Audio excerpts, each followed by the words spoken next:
अस्सलाम वालेकुम क्लास 9 के स्टूडेंट्स, कैसे हैं आप सब। Ninth class computer science entrepreneurship के आज हम लेक्चर बनाने जा रहे हैं। अब इस लेक्चर में पहले मैं आपको चीज़ें दिखा दूं कि चैप्टर्स हम देख लें इसके कितने हैं। इसके हमारे पास 9 चैप्टर हैं। अब एक चैप्टर को हम 2 लेक्चर्स में कवर किया करेंगे, ठीक है। जिन बच्चों ने हमारे दूसरे 9th क्लास के लेक्चर नहीं देखे वो जाके देख सकते हैं। पेयरिंग स्कीम सब कुछ हमारे चैनल पर मौजूद है। अब इन लेक्चर्स में आपको पहले क्या बताऊँगा वो आप सुन लें। इनमें सिर्फ इंपॉर्टेंट क्वेश्चन मैं आपको बताऊंगा, ज़्यादा आपको डिटेल में समझाने की कोशिश नहीं करूंगा, आपका टाइम वेस्ट करने की कोशिश नहीं करूंगा। सिर्फ point two point question answer के निशान लगवाऊंगा और आपको थोड़े से उनकी सिर्फ एक नॉलेज दे दूंगा ताकि आपको वो इजीली याद हो जाए, ठीक है। ज़्यादा तर्जमे में ज़्यादा तफसील में आपके साथ नहीं डिस्कस करूँगा, वरना फिर वीडियो बहुत ही ज़्यादा लंबी बन जाती है और बच्चे फिर देखते भी नहीं हैं। और सबसे पहले आप ये चैप्टर देख लें। पहला चैप्टर है इंट्रोडक्शन टू कंप्यूटेशनल सिस्टम, ठीक है। ये वाला चैप्टर है, इसको हम 2 लेक्चर्स में कवर करने जा रहे हैं। अब आपको इसकी मैं बेसिक क्या है कि इन्फॉर्मेशन मैं देने लगा हूँ। नीचे आ जाएं, आप अपनी बुक का पेज नंबर 1 खोल लें। इंट्रोडक्शन टू कंप्यूटेशनल सिस्टम, यहाँ पर आप आ जाएं। सबसे पहले ये देखें, इधर इंट्रोडक्शन आपको शो करवा रहे हैं। इंट्रोडक्शन में क्या लिखा हुआ है, दिस चैप्टर, इधर से लेकर हम इधर तक पढ़ेंगे तो हमें इसकी नॉलेज आ जाएगी। This chapter provide an overview of theory of system, introduce fundamental concept and explore various type of system. It begins bye defining a what is system, discuss its basic component, objective, environment, method of communication। यानी कि इस chapter में उसने हमें system के बारे में बताया। सिस्टम का बताएगा सिस्टम असल में होता क्या है, उसके छोटे छोटे कंपोनेंट्स, उसका मेन मकसद और उसका हमारे एनवायरनमेंट और कम्युनिकेशन पर क्या असर है। अब उसी तरह सबसे पहले हमारी इधर सिस्टम की डेफिनेशन निकले, द थ्योरी ऑफ सिस्टम। उसकी डेफिनेशन मैं आपको इधर से दिखाता हूँ। इधर से हमारी शुरू होगी। A system is an organized collection of interdependent parts that work together to perform a specific function, achieve a common goal। इधर तक हमारी सिस्टम की डेफिनेशन होगी, ठीक है। उसके बाद आगे से देखें, the idea of a system is useful to explain both external reality as well as internal reality, and information system is a combination of technology and people collect processes store and share data to help an organization make decision and operate effectively. अब ये इधर तक हमारी definition होती है information system. Information system और system में हमारा फ़र्क है, ठीक है। ये आपने याद रखना है। 2 डेफिनेशन आपको निशान लगवा दी। बहुत ही ज़्यादा डिटेल में आपको नहीं समझाऊंगा, सिर्फ इस तरह डेफिनेशनों के निशान लगवा रहा हूँ ताकि आप पेपर में जाके इसको कर सकें, याद कर लें घर बैठ के। मेरी वीडियो देखेंगे ज़्यादा आपका टाइम वेस्ट हो जाएगा, सिर्फ डेफिनेशन के निशान लगवा के आपको कह रहा हूँ कि आप याद कर लें चीज़ों को। अब आप नीचे आ जाएँ, बाकी सारी चीज़ों को स्किप करके बेसिक कॉन्सेप्ट ऑफ सिस्टम ये आपने करना है लाजमी। बेसिक कॉन्सेप्ट ऑफ सिस्टम क्या होता है, इधर से शुरू करेंगे। A system is described by its objective components, communication among components and environment in which it work. The component of system communicate with each other to achieve system objective in a environment. यानी कि basic components जो होते हैं system के, वो उसका सबसे पहले ऑब्जेक्टिव उसका क्या होता है, असूल। उसके बाद उसके कंपोनेंट छोटे छोटे हिस्से, कम्युनिकेशन किस तरह उसने लोगों को आपस में जोड़ना, उसके फिर हिस्से, इन्वायरमेंट विच इट्स वर्क, वो किस में इन्वायरमेंट में वर्क करता है। ये सारी चीज़ें आपको सिस्टम वाली चीज़ बेसिक कंपोनेंट सिस्टम में दिख जाएंगी। इधर तक आप इसको करेंगे तो आपको इसकी ईजीली समझ आ जाएगी।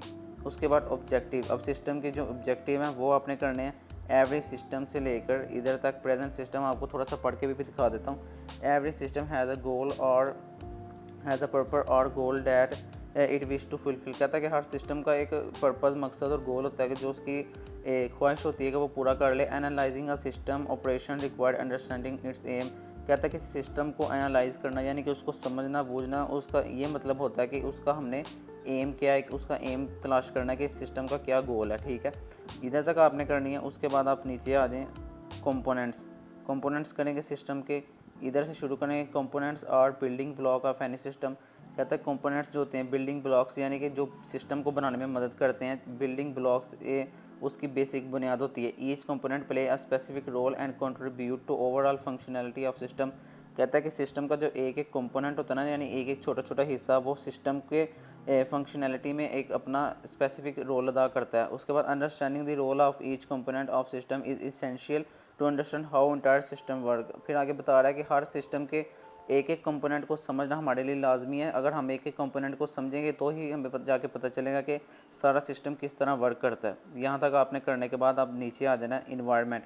ये जो मैं निशान लगवा रहा हूँ ये हमारी डेफिनेशन है। इन्वायरमेंट की डेफिनेशन लें इधर से। The environment of a system include everything external to the system that intersect with it. अब इन्वायरमेंट कहता है कि ऐसी भी कोई भी ऐसी चीज़ जो एक्सटर्नल यानी कि बाहर के, तो बाहर से इन्वायरमेंट होता है हमारे सिस्टम के, जो इंटरनल होगा वो हमारे सिस्टम की अंदरूनी चीज़ होगी, एक्सटर्नल यानी कि बाहर, जैसे हम सिस्टम के बाहर बैठे हैं तो हम उसका इन्वायरमेंट है, ठीक है। ये इन्वायरमेंट उसका किस तरह उसके ऊपर एक्ट करता है, it consist all external factor यानी कि बाहर के all factors that affect the system operation, इधर तक। फिर आगे नीचे आ जाए कम्युनिकेशन। कम्युनिकेशन इधर से शुरू करेंगे। Communication and interaction among system component is की to functioning a system. It ensure component work together in a organized and smooth manner to achieve the system objective, इधर तक। आगे अगर आपने एग्जांपल भी करनी है, फॉर एग्जांपल, फिर एग्जांपल करेंगे तो पूरा। अब कम्युनिकेशन में वो बता रहा है कि कम्युनिकेशन सिस्टम के कम्युनिकेशन मत का असल मकसद क्या है कि वो सिस्टम के छोटे छोटे कंपोनेंट्स है वो देखता है कि ये सारे आपस में अच्छा कम्युनिकेट कर रहे हैं। अच्छा अगर वो कम्युनिकेट करेंगे तो ही हमारा सिस्टम अच्छे तरीके से वर्क कर सकेगा। फिर उसने आगे एग्जाम्पल में बताया, for example in computing system the CPU communication with memory communicates with memory to fetch and store data। वो कहता है कि CPU में जो कंप्यूटिंग सिस्टम में CPU हमारा कम्युनिकेट करता है मेमोरी के साथ, क्या करने के लिए, डाटा स्टोर करने के लिए। And in biological brain send signal to muscle to initiate movement. कहता है कि अगर हम बायो पढ़ें तो हमारे जो मसल हैं वो ब्रेन को मैसेज भेजते हैं कि हमने अब मूवमेंट करनी है। जिस तरह अगर हम हाथ हिलाएं, सबसे पहले हमारा ब्रेन सोचता है कि हमने हाथ हिलाना है, उसके बाद जाके हम फिर उसके हाथ हिला सकते हैं। ये उसने इधर बताने की कोशिश की है। देन उसके बाद थोड़ा सा नीचे आएंगे।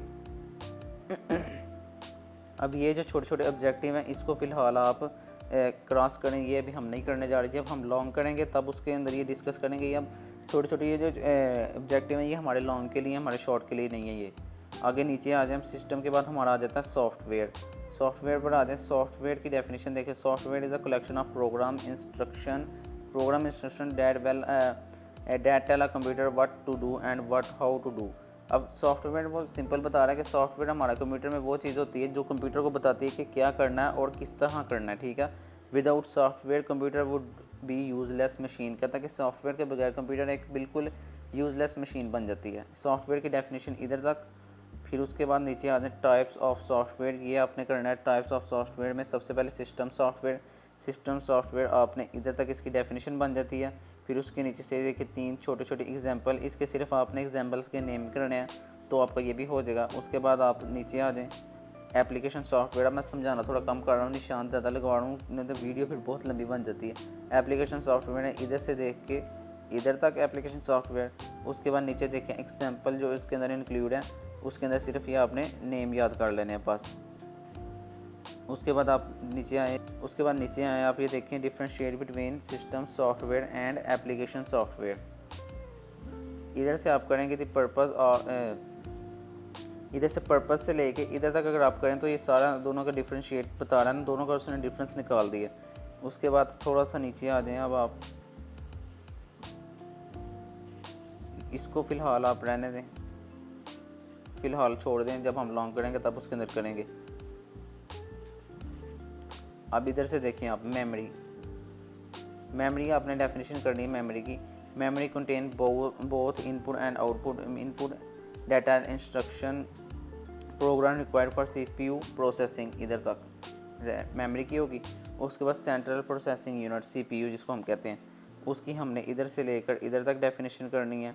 फिर ये आगे उसकी छोटी सी एग्जांपल है the arithmetic logic perform mathematical computation, ये हो गया हमारा। उसके बाद आप नीचे आ जाए इनपुट डिवाइसेस में enable user to input data instruction computer illustrative example, ये करनी है। इनपुट डिवाइसेस की डेफिनेशन करनी है। उसके बाद नीचे आउटपुट डिवाइसेस की इधर से लेकर प्रेजेंट और communicate that outcome of the task executed by computer consider a monitor and printer upon completion of processing data CPU transfer the communicate, इधर तक करेंगे। उसके बाद अब सिस्टम बस ये वाला करेंगे। सिस्टम बस is a communication mechanism that facilitate the movement of data between components inside a computational system। System बस किस तरह काम करती है वो बता रहा है कि सिस्टम बस एक समझ लें बस की तरह जो कि दौड़ के जाके सिस्टम को जाके ना कम्युनिकेट करती है, यानी कि उसको तरीका बताती है कि किस तरह किस चीज़ को हैंडल करना है। उसके छोटे छोटे कंपोनेंट्स तक मैसेज पहुंचाती रहती है। एक बस की सूरत में काम करती है जो इधर से लेकर उधर तक सवारियों को पहुँचाती है, ठीक है। उसके अंदर क्या होता है हमारे पास डाटा बस, एड्रेस बस और कंट्रोल बस, इधर तक। अब उसके बाद आगे working of von Neumann architecture, ये वाला हमने अब करना है। Working of von Neumann architecture वैसे अगर ये लॉन्ग में भी आ सकता है, लेकिन हम इसको पहले शॉर्ट में कवर कर लें। तो इधर से लेकर the von Neumann architecture encompasses four essential stage for CPU carry out instruction namely fetching, decoding, execution and ये अब इसके मेन काम है जो ये करता है von Neumann architecture. To demonstrate this procedure we will use the example of addition of two digits का हम कौन सा एडिशन करेंगे वो आपको आगे जाके बताएंगे। इसकी इधर तक आपने डेफिनेशन कर लेनी है। उसके बाद ये नीचे लिखा हुआ है फैचिंग, उसके बाद ये डिकोडिंग, ये भी आपने करनी है। फैचिंग की देखें the central process unit retrieve an instruction from the computer memory. This instruction specifies the operation to be executed by CPU, इधर तक। उसके बाद डिस्क्रिप्शन इसकी रहने दें फ़िलहाल। उसके बाद डिकोडिंग पे आ जाएं आप। डिकोडिंग के देखें in order to determine the necessary action the control unit decode the instruction, इधर तक बस। और आगे उसके बाद एग्जीक्यूशन की आ जाएं आप डेफिनेशन पे। एग्जीक्यूशन आपने इधर से लेकर इधर तक कर लेनी है, ठीक है। उसके बाद आप स्टोरिंग पर आ जाएं। स्टोरिंग पर आएंगे तो स्टोरिंग की इधर से लेकर इधर तक इनको अभी काट दें फ़िलहाल। उसके बाद पेज नंबर 8 पर आए नंबर सिस्टम। नंबर सिस्टम हमारे क्या होते हैं इसको थोड़ा सा समझ लें। Number system are essential in computer because they form the basis form for representing, storing and processing data. Different number help computer perform tasks like calculator, data storage and data transfer. अब number system में computer में जो भी data transfer होता है वो हमारा transfer, represent, store, जो भी डाटा प्रोसेस होता है वो हमारा नंबर की फॉर्म में होता है। जिस तरह अगर हम कोई टाइप करते हैं ए या कोई भी चीज़ हम टाइप करेंगे तो हमारा वो नंबर की फॉर्म में स्टोर करेगा। हमें तो वैसे डिजिट ही दिखाएगा लेकिन उसको नंबर की फॉर्म में स्टोर कर लेगा। इसको हम कहते हैं नंबर सिस्टम। इधर तक आपने करनी है नंबर सिस्टम की डेफिनेशन। उसके बाद डेसिमल नंबर सिस्टम आपने देख लें। डेसिमल नंबर सिस्टम वो होते हैं जो 0 से लेकर 9 तक जाते हैं और इसमें असल डिजिट होते हैं 10 होते हैं। अगर 0 से हम 9 तक काउंटिंग करें तो हमारे 10 डिजिट ही बनेंगे। डेसिमल नंबर सिस्टम की इधर से देखें तो decimal number system is a base 10 system that consists of digit from 0 to 9 and we will use in our daily life। इधर तक। फिर उसके बाद आप ये एक एग्जांपल कर सकते हैं। For example decimal number system 523 means, यानी कि उसका 523 को किसके इक्वल बनाइए, डेसिमल उसका ले रहा है ना, जिस तरह हम छोटी क्लासेस में लेते थे डेसिमल। 1 पहले की पावर 2 होगी, फिर इसकी 1, फिर 0, ठीक है, इस तरह। फिर उसके बाद एक इसकी मल्टीप्लाई किया, ये सारा आपको आता होगा। उसके बाद बाइनरी नंबर सिस्टम, ये सबसे इंपॉर्टेंट है। बाइनरी नंबर सिस्टम ये क्या होता है? In binary the place value are arrange from the right to left starting with 2 की power 0 and ending at 2 and where each position represent power of 2 for example. इधर तक binary की। अब binary क्या होता है? 0 और 1। अब कंप्यूटर में जो सारा डेटा स्टोर होता है वो हमारा बाइनरी की फॉर्म में ही होता है। बाइनरी असल में ये लैंग्वेज कंप्यूटर की अपनी लैंग्वेज है। इसमें जो भी हम डाटा स्टोर करेंगे वो इसको बाइनरी फॉर्म में डाटा स्टोर करेगा। बाइनरी बनाने का तरीका उसने इधर नीचे बताया हुआ है। ये अभी फ़िलहाल डेसिमल से बाइनरी बना रहा है, लेकिन अगर हमने किसी चीज़ को बाइनरी बनाना हो तो इस तरह हम उसका एलसीएम बनाते हैं ना। 10 को अगर हम बाइनरी बनाएं तो 2 से डिवाइड करेंगे, फिर इस तरह 10 5 आर, फिर इधर जो बचेगा उसको 0 इस तरह डाल देंगे, फिर इधर करेंगे, फिर 2 के साथ इस तरह करके जो हमारा बनता है ना वो उसको हम कहते हैं बाइनरी। नीचे आ जाए। अब बाइनरी भी हमारी हो गई। उसके बाद conversion from decimal to binary. अब ये एक प्रोसीजर हमें आ जाता है, अक्सर एग्ज़ाम में पहले भी आता था बच्चों को। इधर से लेकर इधर तक ये प्रोसीजर करना है 4 स्टेप्स का। स्टेप्स में बना के लिख दें या आप इसको एक पूरा पैराग्राफ के फॉर्म में लिख दें, कोई भी आप तरीका इख्तियार कर लें, दोनों ही सही होंगे। ये हो जाएगा। उसके बाद नीचे आए आप पेज नंबर 9 पर आ जाएँ। ये एक एग्जाम्पल है, उसने कन्वर्ट किया है 83 को बाइनरी में। अब देखो मैं जिस तरह आपको दिखाया था 83 है।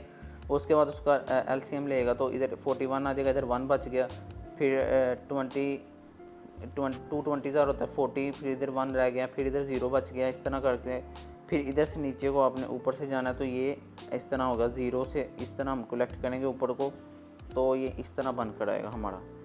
फिर उसका जो बच जाएंगे वो हमारा बाइनरी हो जाएगा। अब octal number system, octal number system क्या होता है वो भी देख लें। इधर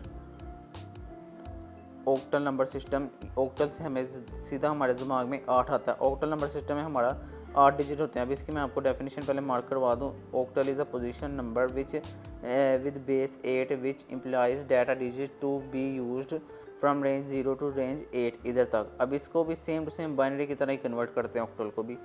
ये इतना कोई मुश्किल तरीका नहीं होता ऑक्टल का। उसके बाद नीचे देखें conversion of octal to binary, इसको फ़िलहाल अभी छोड़ें, ये फालतू चीज़ है। अब आगे आ जाएं। Conversion from decimal to octal, ये भी कर लें आप। इधर से जिस पॉइंट में बने ये वाले आप कर लें, इसको इधर से लेकर इधर तक आप कर लेना, इधर से लेकर सॉरी, फिर आपका ये भी हो जाएगा ऑक्टल। अब उसके बाद नीचे आ जाएं आप, क्लास एक्टिविटी को छोड़ें। हेक्साडेसिमल, हेक्साडेसिमल में क्या होता है? हेक्साडेसिमल होता है असल में 16 डिजिट्स पर। अब उसके बाद 0 के 9 के बाद हमारा ना 10 को वो कहते हैं A, 10 हमारा A के इक्वल होता है ना। 10 अगर हम लिखें वो उसको हम A के इक्वल कहेंगे। अब हेक्साडेसिमल में क्या है पढ़ के देखते हैं। The hexadecimal is a base 16 number with digit number from 0 to 9 and alphabet from A to F. Each digit represents the power of 16. Show the position of digits. The letter A to F stand the numeric value of 10 to 15. देखें ना, A हमारा होगा 10, B हमारा होगा 11, C हमारा होगा 12। इस तरह उन्होंने ना किया हुआ है। हेक्साडेसिमल की आप पूरी करेंगे तो ही आपको जाकर समझ लगेगी। नीचे आपने ये वाली एग्जांपल भी करनी है, ये आपकी हेक्साडेसिमल की डेफिनेशन होगी। उसके बाद conversion from hexa to binary, इसको फ़िलहाल आप रोक दें, स्टॉप करें। नीचे आ जाएं आप। ये आपने छोटे से याद रखनी चीज़ें, ये आपको वैसे भी करके आनी चाहिए, MCQs में भी आपको आ सकती हैं। ये आपने याद रखने हैं छोटे छोटे नंबर ये वाले। जैसे देखें ना, हेक्साडेसिमल का 0 है तो बाइनरी का भी 0 है। हेक्साडेसिमल का 1 है तो बाइनरी का 0001 है। इस तरह नीचे आए अब आप converting from decimal to hexadecimal, ये वाला करना है आपने। Converting from decimal to hexadecimal simple, उसको जो डेसिमल की चीज़ है उसको हमने 16 से डिवाइड कर दिया तो वो हमारा आ जाएगा converting from decimal to hexadecimal. नीचे हम देख भी लेते हैं, ये देखें, ये डेसिमल का, ये हेक्साडेसिमल का। अब उसको उसने डिवाइड किया 143 पे आता, पीछे का बचता 9, फिर उसके बाद 15 बचता है। उन्होंने कहा 15 हमारा F के इक्वल होता है। 8 बचता है 8, 9 F 8 उसका आंसर आ गया।